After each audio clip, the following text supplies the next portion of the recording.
নমস্কার, আপনারা দেখছেন চ্যানেল এবিসি। আমি বিজয়, আর প্রত্যেক দিনকার মতো আপনাদের সামনে উপস্থিত হয়ে গেছি। আজ আমি আপনাদের সঙ্গে এখন আলোচনা করব দুর্গাপুজো চলাকালীন কুমারী পুজোর মাধ্যম দিয়ে কিভাবে আপনারা পুণ্য লাভ করতে পারেন, এবং আলোচনা করব কোন বয়সের কুমারী কন্যা পুজোর ক্ষেত্রে কি ফল আপনারা প্রাপ্ত করতে পারবেন, এবং কোন ফলের জন্য আপনারা কোন কুমারীকে পুজো করলে আপনারা আপনাদের জীবনে দ্রুত ফললাভ দেখতে পাবেন, সে বিষয়ে আলোচনা করার চেষ্টা করব। দেখুন, আমরা দেখি দুর্গাপুজোর যে সময়কাল, এই সময়কালে কিন্তু কুমারী পুজো ভীষণভাবে ঘটা করে, নিয়ম করে, নিষ্ঠার সঙ্গে হয়ে থাকে। আপনারা অনেকেই জানেন, বেলুড় মঠে ভীষণভাবে কিন্তু কুমারী পুজোর প্রচলন একদম প্রথম থেকেই রয়েছে। কারণ এই পুজো করলে সঠিকভাবে নবরাত্রির পুজো সম্পন্ন হয়। যদি নবরাত্রি পালন করতে না পারেন, তাহলে অষ্টমী বা নবমীর দিন আপনারা কিন্তু এই কুমারী পুজো করে বিশেষ ফলের অধিকারী হতে পারবেন। দেখুন, আমি আমার অভিজ্ঞতা দিয়ে বলছি আপনাদের, আপনারা একটু কষ্টসাধ্য হলেও আমি যেভাবে বলছি এই পন্থাগুলো মেনে যদি আপনারা এই প্রক্রিয়া করতে পারেন, আপনারা দেখবেন চমৎকার ফল আপনারা পাবেন। দেখুন, শুধু দুর্গাপুজো বা বাসন্তী পুজোর সময়কাল না, নবরাত্রির ছাড়াও বছরে যে শুক্ল অষ্টমী বা নবমী সেখানেও করা যায়, কিন্তু এই সময়কালে কিন্তু বিশেষ কার্যকরী হয়ে থাকে। তন্ত্র শাস্ত্রেও অসাধ্যকে সাধন করার জন্য কুমারী পুজো করা হয়ে থাকে। তাই শাস্ত্রে বলা হয়, কুমারী পুজো করে যে জটিল থেকে জটিলতর সমস্যার সমাধান কিন্তু করা সম্ভব। এই পুজো করে খুবই কম সময়ের মধ্যে কিন্তু বিশেষ পুণ্য লাভ করা যায়। তাই কুমারী পুজোর বিশেষ মাহাত্ম্য আছে। কুমারী পুজো করতে হলে 10 বছর বয়স পর্যন্ত কুমারী মেয়েকে পুজোর জন্য নির্বাচন করতে পারা যেতে পারে। তবে এই বয়সকালের মধ্যে যদি কোনো কুমারী কন্যা আদ্য ঋতু দর্শন করে থাকে, তবে কিন্তু সেই কুমারী কন্যাকে পূজা কর্মের জন্য নির্বাচন করা যাবে না, অর্থাৎ যারা ঋতুমতী হয়ে গেছেন। বিশেষত 10 বছর বয়সকালের পরে আর কোনো কুমারী কন্যাকে পূজার জন্য নির্বাচন করা বিদ্যাসম্মত নয়। এই কুমারী পুজোর জন্য আপনারা নানা শাস্ত্রে নানা বিধান রয়েছে, যেটা আমাদের মতে সংসারী মানুষদের পক্ষে পালন করা সহজে সম্ভব হয়ে ওঠে না। যারা আপনারা সাধারণ মানুষ রয়েছে তাদের ক্ষেত্রে সমস্যা।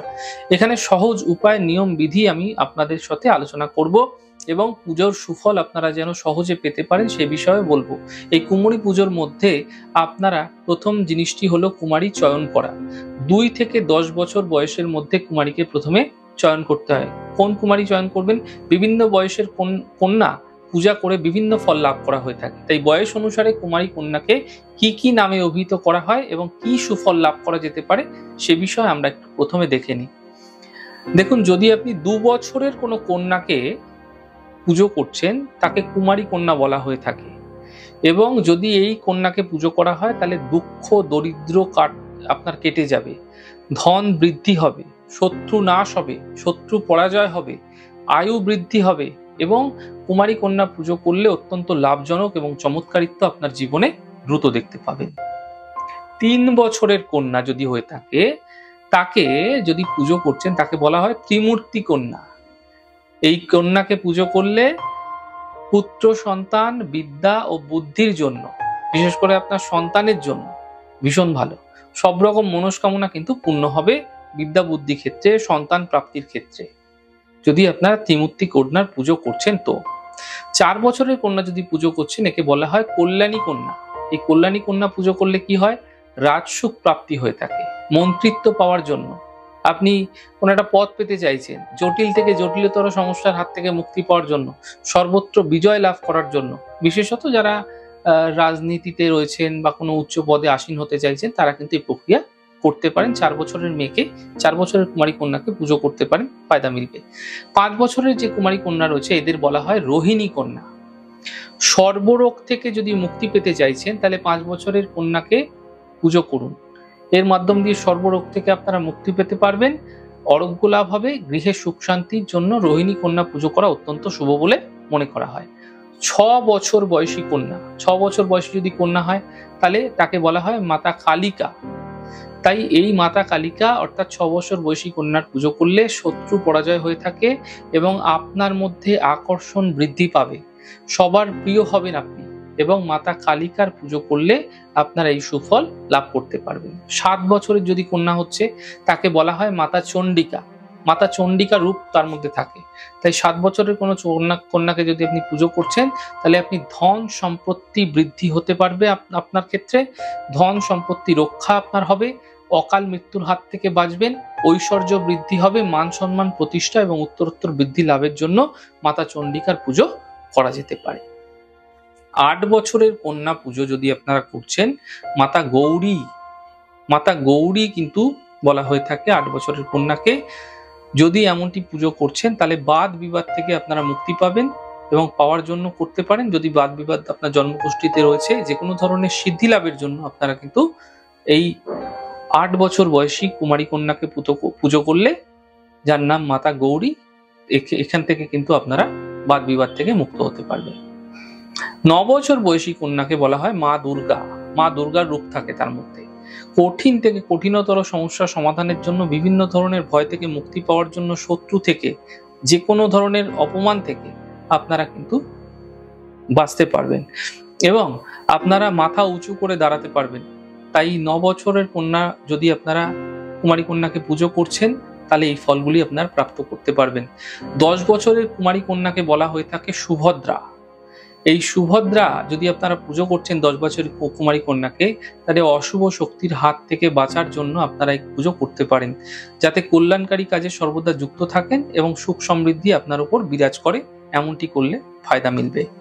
এবার বলবো, 9টি কুমারী কন্যা নিয়ে পুজো করলে অত্যন্ত শুভ ও কার্যকরী বলে মনে করা হয়ে থাকে। অর্থাৎ একটি 2 বছর বয়সী কন্যা, একটি 3 বছর বয়সী কন্যা, একটি 4 বছর বয়সী কন্যা, একটি 5 বছর বয়সী, এরকম ভাবে 9টিও করতে পারেন। আপনার বিশেষ যদি কোনো সমস্যা থেকে থাকে আইডেন্টিফাই করে সেই সমস্যার জন্য সেই বয়সী কন্যাকেও করতে পারে। আমি আপনাদের বলে দিলাম কোন কোন বয়সী কন্যার জন্য কি কি সমস্যা আপনারা মুক্ত হতে পারবেন।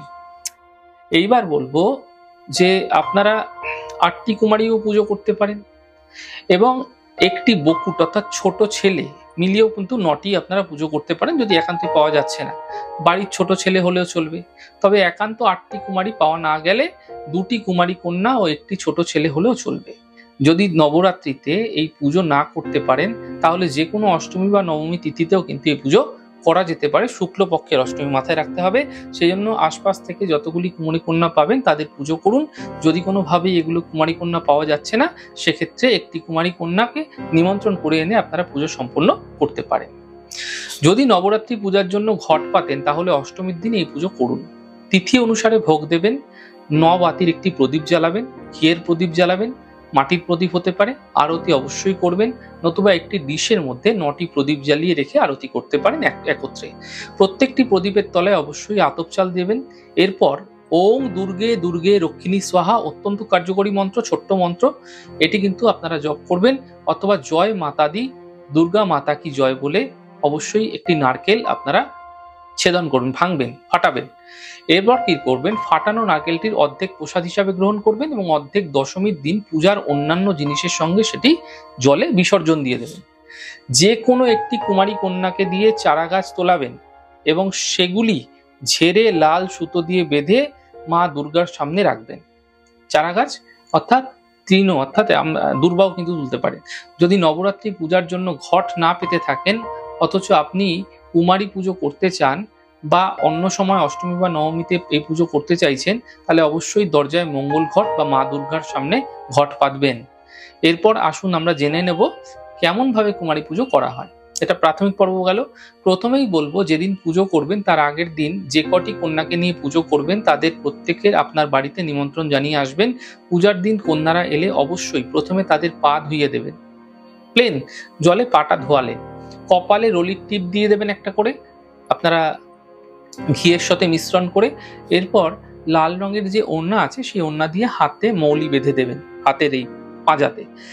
বিশেষ একটি কন্যার পূজন করতে চাইলে তাকে নতুন বস্ত্র পরিয়ে মাথায় ওড়না বেঁধে দিতে পারেন, গলায় একটি ফুলের রজনীগন্ধার মালা, সুন্দর মালা, গোলাপের মালা দিতে পারেন। চেষ্টা করবেন সবাইকে ঠাকুর ঘরে বসাতে, যদি ঠাকুর ঘর থাকছে না ডাইনিং এ বড় জায়গায় স্পেসে বসাতে, এবং উত্তর দিক এবং পূর্ব দিক করে বসাবেন ওদের। যদি জায়গা না কুলোতে পারছেন তাহলে অন্য ঘরে শুদ্ধ জায়গায় আপনারা বসাতে পারেন, কোনো অসুবিধা নেই। বিশেষ কোনো কন্যার পুজো করলে তাকে অবশ্যই ঠাকুর ঘরে যে কোনো পূজা স্থানে বসাতে পারেন, ভালো হবে। বিশেষ কন্যাকে নতুন বস্ত্রের সঙ্গে লাল ফিতে, টিপ, বিভিন্ন প্রসাধন সামগ্রী, নেল পালিশ হতে পারে, আপনার একটুখানি টিপ হতে পারে, কাজল হতে পারে, যেগুলো মেয়েদের স্বাদের জিনিস সেগুলো কিন্তু তাকে অবশ্যই দেবেন। আর ভোগ হিসাবে তাকে 5টা গোটা ফল এবং সামান্য মিষ্টি দেবেন এবং সামান্য একটা দক্ষিণা আপনারা অবশ্যই দেবেন আপনার সাধ্য মতো। কন্যাকে তার সম্মান সহ দক্ষিণা সহ তাকে কিন্তু অবশ্যই দেবেন। ওই কন্যাকে যেখানে বসিয়েছেন তার পাশে একটা স্থানে কিন্তু ছোট চৌকির উপরে মা দুর্গার একটা ছবি লাল কাপড়ের উপর পেতে রাখুন। ছবির গলায় মালা পরিয়ে দিন। এবার ওই ফটোর সামনে একটি পদ্ম ফুল রাখুন এবং চারপাশে পদ্ম ফুলের পাপড়ি খুলে নিয়ে ছড়িয়ে দিন। কাটা ফল থালায় করে প্রসাদ হিসাবে সামনে রাখুন। কুমারী কন্যাকে যে 5টি ফল দেবেন সেগুলি থালার করে কিন্তু আপনারা পাশে রাখতে পারেন। এবার ওই চৌকির সামনে মেঝেতে অল্প ভিজে মাটি আপনারা গোল করে রেখে দিন।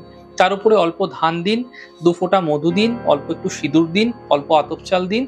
এবার একটি মাটির ঘট বা পেতলের ঘটের গায়ে সিঁদুর দিয়ে স্বস্তিক চিহ্ন এঁকে ঘটে অল্প জল দিয়ে সেখানে একটি লবঙ্গ দিয়ে, এলাচ দিয়ে এবং গোটা একটা সুপারি দিয়ে, একটা কড়ি দিয়ে, একটা 1 টাকা 25 পয়সা বা 1 টাকার একটা কয়েন দিয়ে আপনারা আম্রপল্লব দিয়ে সেখানে বসিয়ে দিন। সেই আম্রপল্লবের ওপর কি দেবেন? একটা নারকেলের গায়ে একটা সিঁদুর দিয়ে স্বস্তিক চিহ্ন এঁকে বা 5টা টিপ দিয়ে আপনারা কিন্তু ঘটের ওপর রাখবেন। ঘটের ওপর রাখা হয়ে গেলে লাল রঙের জবা ফুলের মালা ঘটে পরিয়ে দিন। ঘি দিয়ে প্রদীপ জ্বালান এবং সুগন্ধি ধূপ জ্বেলে আপনারা পূজার প্রসাদের জন্য কাটা ফল ও মিষ্টি দিতে থাকুন। এরপর কর্পূরদানিতে কর্পূর জ্বালিয়ে দিয়ে আরতি করুন।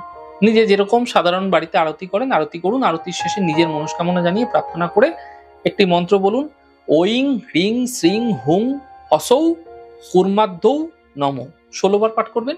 মন্ত্র পাঠ হয়ে গেলে প্রার্থনা করুন, প্রণাম করুন। কুমারী কন্যাকে দেওয়ার জন্য যে সমস্ত সামগ্রী রেখেছেন সেগুলি তাকে তার হাতে দিন। অর্পণ করা হয়ে গেলে কুমারী কন্যার পায়ে হাত দিয়ে প্রণাম করুন, তার আশীর্বাদ চেয়ে নিন। এরপর যদি একাধিক কন্যা থাকে একইভাবে প্রণাম করুন, পুজো করুন। সমস্ত কিছু হয়ে গেলে প্রসাদ বিতরণ করুন সকলের মধ্যে এবং তারপরে আপনারা পরের দিনকে, তাদের তো সেদিনকে বিদায় জানালেন, পরের দিন ঘটটিকে আপনারা বিসর্জন করে দেবেন শুভ সময় থেকে। দেখবেন এই ছোট্ট প্রক্রিয়া করে যারা দুর্গাপুজো বাড়িতে করেন না, শুধুমাত্র এই প্রক্রিয়ার মাধ্যম দিয়ে দেখবেন মা দুর্গার আশীর্বাদ সম্পূর্ণরূপে আপনারা কিন্তু পেতে পারেন। শুধুমাত্র অষ্টমীর দিন যদি এই প্রক্রিয়া করছেন, যদি সম্ভব না হচ্ছে নবমীর দিন ওই প্রক্রিয়া করতে পারেন, তাহলে দশমীর দিনে আপনারা ঘরটা বিসর্জন দিতে পারবেন। অষ্টমী নবমী যে কোনো একদিন করা যায়, কোনো অসুবিধা নেই। শুভ সময় দেখে করবেন। যেই প্রক্রিয়া বললাম অত্যন্ত সহজ পন্থা, এই পন্থা যদি আপনারা অবলম্বন করছেন নিশ্চিতভাবে আপনাদের ক্ষেত্রে কিন্তু বিভিন্ন বড় থেকে বড় জটিলতা এবং সমস্যা সারা বছর ধরে কিন্তু থাকবে না, সব দূর হয়ে যাবে। তাই আপনারা এই প্রক্রিয়া করুন। আমাদের ছোট ছোট প্রোগ্রাম কিরকম লাগছে অবশ্যই লিখে জানান। যদি ভালো লেগে থাকে সেক্ষেত্রে লাইক করতে, কমেন্ট করতে, সাবস্ক্রাইব এবং শেয়ার করতে বন্ধুদের সঙ্গে ভুলবেন না। অনেক ভালো, সুন্দর, সুস্থ থাকুন। আগামী পর্বে দেখা হবে। নমস্কার।